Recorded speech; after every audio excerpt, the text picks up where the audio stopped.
What's up, everyone? Welcome to Aftermath Digital TV. Caroline here with the boys, and we're really excited for WWE Backlash coming up on Sunday on the WWE Network. So we're here to talk about the match that we're looking forward to the most. So, Nug, you're the closest to me right now. You start us off.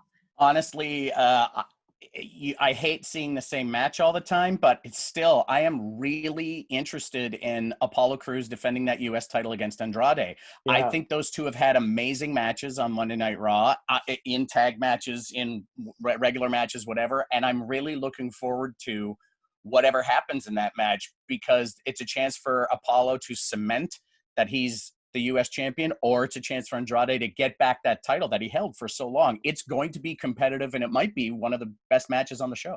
And I like the story that was told going into this for Andrade to get into that match, him kind of foobarring over his buddy to get into the match and causing a little dissension there. So I don't know if that's going to play into the match a little bit. Is there some foreshadowing, seeds planted? But from an entertainment standpoint, from an in-ring standpoint, that could very well be maybe match of the night. Might be. Has potential.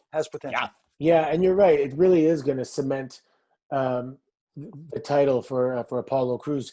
Was it Angel Garza in the match last night? Yes. Yeah, he's a megastar. He's going to just, I don't know, maybe he has to grow up a little bit. Like, he looks still kind of young, but he's going to be here for a long time and be very, very entertaining. Eventually, he'll get there. And Nug, for the record, it's no longer Apollo Snooze, right? Not anymore, no. I love that. He's doing great, man. He's excellent. Yeah. Jimmy, your answer. People are going to be surprised by this, but regardless of how it's being billed as the greatest wrestling match ever, I'm not going into this match with those expectations. I know it's going to be good because of the participants. I know Edge and Randy Orton are going to deliver. Take that thought out of my mind of it going to be the greatest wrestling match ever, and just enjoy it, because these are two old school guys that know how to deliver, know how to put on a great match from a storytelling standpoint, psychology standpoint. Everything's going to make sense, and you're not going to see 45 twisting, burning 450 Hammer Phoenix splashes. It's going to be a good old school storytelling wrestling match, and I'm looking forward to that. And again, just take that greatest out of your mind, and you could probably enjoy the match. Yeah, Sorry, Carolyn. You go ahead. Well, I don't know who is the genius that came up with putting that. And it's not really a classification. They're not saying it's going to be the greatest match. It's just kind of a title that's been put on the match, you know? And really stupid idea to do that. The audience is immediately offended by it, because they're like, what are you talking about? How about this guy, this guy, this guy, this guy, this guy? And, you know, the audience knows they know everything, right? And even the participants, they're not happy that they have this added pressure. So nobody's happy that they put this title on it. And it's not going to make it, I mean, I guess it's going to make people want to see to see if the title is even close to being, you know, significant, whatever.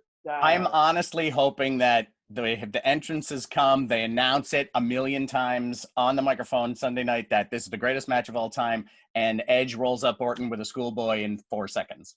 Imagine. Or kicks him in the nether regions and exactly. Oh, and Edge wins because it's a disqualification. I would love that, because the last man standing match at WrestleMania 36, the only complaint about it was that it was too long. So imagine now at Backlash, it happens to be all super the build quick. And then it just roll up and you're done. I kind of would love that. I would love that. No, Jimmy.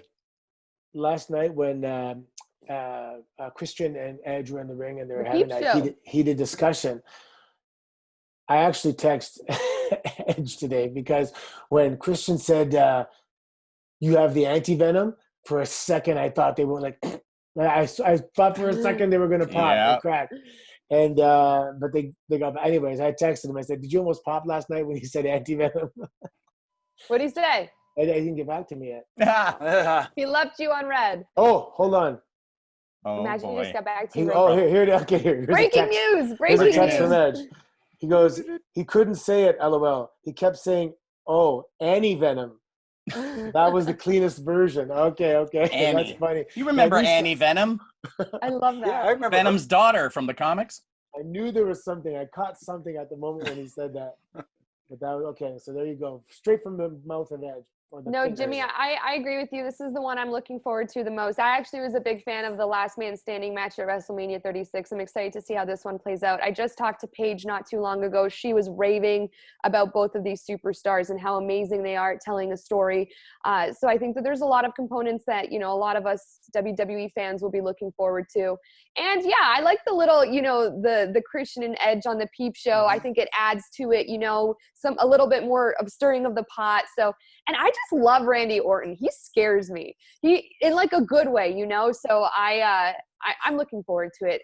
Again, the greatest match ever. I agree with you guys. I think it's like a little overdone, but all that aside, Jimmy, like you said, put all that to the side. I think we're in for a real good one. I think so. And you mentioned Randy Orton, and I can't say enough good. To me, he reminds me of this generation's Mr. Perfect. The guy is just so darn smooth and so good. He couldn't have a bad match if he tried. I don't think. Well, I've seen a bad match, but him standing beside Charlie Caruso. Did you guys? She looked so tiny. He looks like this. Is he a big dude? Like no, he's deceptively big. Yeah, he's a large dude. I know Charlie's this little thing, but he looked giant.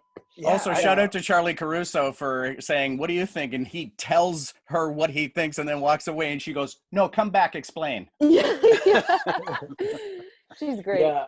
Oh God, I was gonna say, well, two things. One, when I was at OVW and Randy came to do one of the Six Flags shows, it's like they always send one WWE superstar, and I saw him. I'm like, that's who I'm trying to get into the ring with. Like, it wouldn't even look like it's a real fight. He's humongous.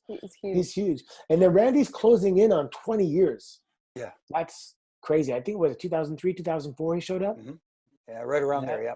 AC, quickly, was that your answer too for your favorite or the match you're looking forward to the most at Backlash?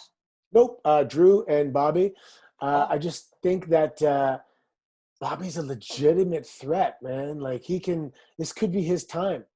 And especially because they pointed out how long it's been since he had this opportunity, but it would totally derail Drew and the whole, the beginning of this legacy he's trying to develop. But also it would be pretty bad for Bobby to get this opportunity and not cash in. So there's really like big stakes on this match. Both guys gotta win. I know they do. And I say this in the nicest way possible, but no more backstage interviews with Lana, please. Why is she even there? I don't know. I like the MVP pairing with Bobby Lashley. That thing is really working for me. But this is a godsend. Yeah, but having a situation like this where you have two guys that you think, hey, both these guys need a win.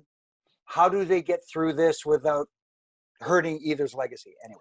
All right, guys. How about MVP? We got to wrap up. We got to go. Guys, let us know what you're looking forward to Backlash the most. That was an awesome pick, though, Anthony. And we'll see you guys on Friday on Sportsnet, YouTube, and Facebook Live at 12 p.m. Eastern Time.